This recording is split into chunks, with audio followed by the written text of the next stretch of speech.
Hey, what's up, Rebel Chums? Welcome to the channel. This is another video in a new format. Today, me and my son went outdoors and we picked up a second-hand BMX for me. Also for my son to play on, but mainly for me. Let me show you guys. It's an okay bike. It's not really super fancy or anything. It's just, as we call it, a complete. So it's not like a high-end one. But got it for second-hand for a really good price.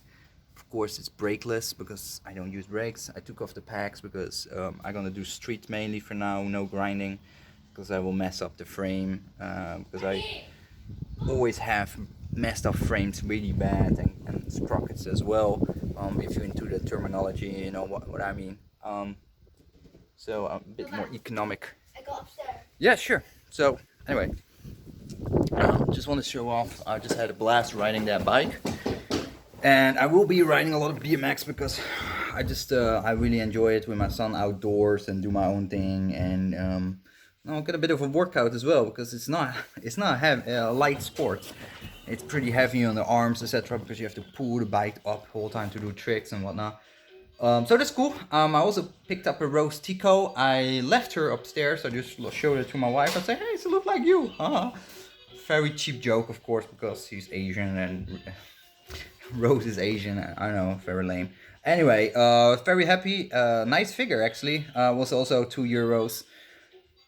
So funny those Force Link figures don't sell. Like the shops where I go to are still completely full with those figures. So either they have tons and tons of back stock. That might be a possibility. They have loads and loads of them, and people still buy them, a lot of them. But I have a feeling that nobody really cared about it, and a lot of kids are not like, "Oh, cool! It looks Skywalker from Star Wars: The Last Jedi," or "Oh, it's Rey," or I think a lot of kids from my age of my son don't give a crap about it.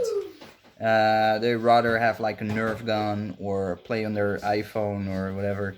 Um, so it's mainly me buying those. But I got all of them. I got all the ones they sell. Tonight I will be working on my Bandai C3PO model kit.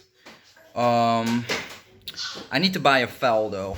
Now I have a really nice snipper, but to clean up the pieces that I snip out of the spruces, those are not really clean at the moment. I only have the cutter, so I can't like take away the little plastic knobs that are left over from the cutting of the pieces from the plastic spruce.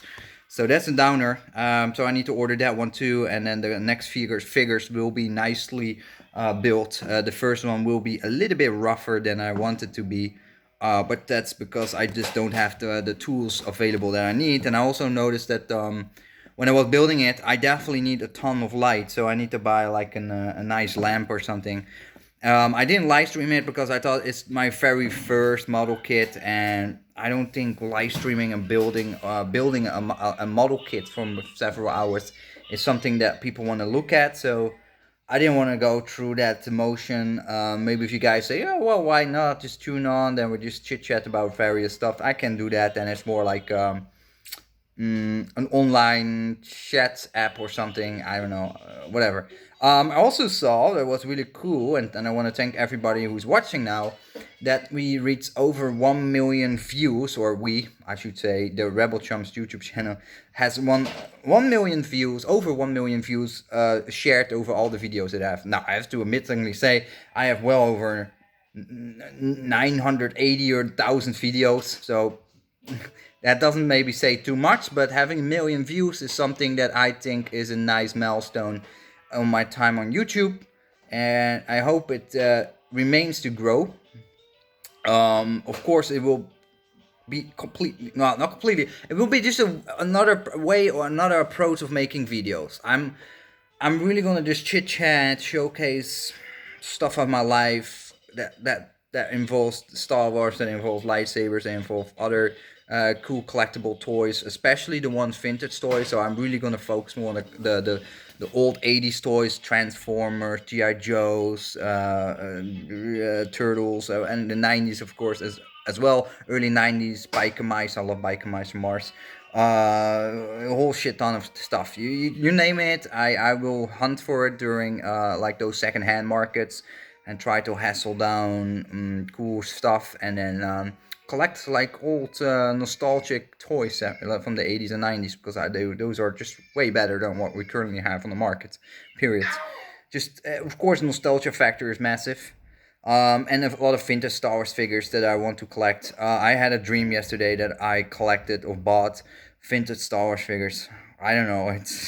It's really catching on me. I just love that idea of just go out there and find some real cool gems for affordable price. More so than that I order a new release of a figure via Bad Boy store, the Bad Boy toy store, or go to your local Toys R Us and pick one figure up. I feel it's too easy. Besides that, that's the door. I really enjoy the model kits, so building figures myself, that whole anticipation, getting to the end point is super satisfying. So that's something I definitely gonna continue doing. The model kits are so fun to do. Highly recommend it. A little bit more tricky than I anticipated, but that's just beginners experience to go through those paces. And yeah, so that's it. Thank you for watching the last video as well regarding the decline of the lightsaber community. I saw a lot of good comments from you guys, which make a lot of sense. I did skimp over The Last Jedi and the impact of it, and I do think, yeah, if you compare like the higher end Alto Sabers and Saberforge lightsabers, have champion tier, etc., or hero tier with NeoPixel, then of course the pricing is around the same, but I do still think that the entrance level of NeoPixel, besides of course Ultimate Works, Wonder Force / the Pop Store, which make them very affordable.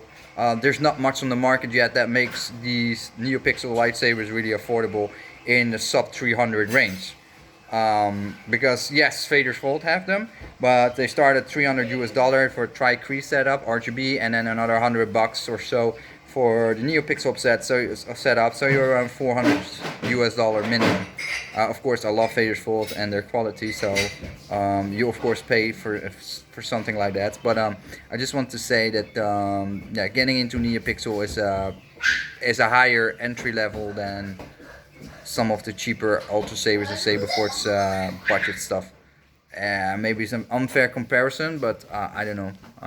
It's just NeoPixel so new and it's so massive now, and everybody's jumping on it for a while that yeah, everything below that is it doesn't feel relevant anymore, and that's I think also the reason why there's so much on the after market for so cheap, because people just try to dump their older technology stuff and to just get out of the hobby in general. So either way, that was this video, just a quick dirty video. More videos to come. Yeah, sure. Take care, guys. See you later. Bye.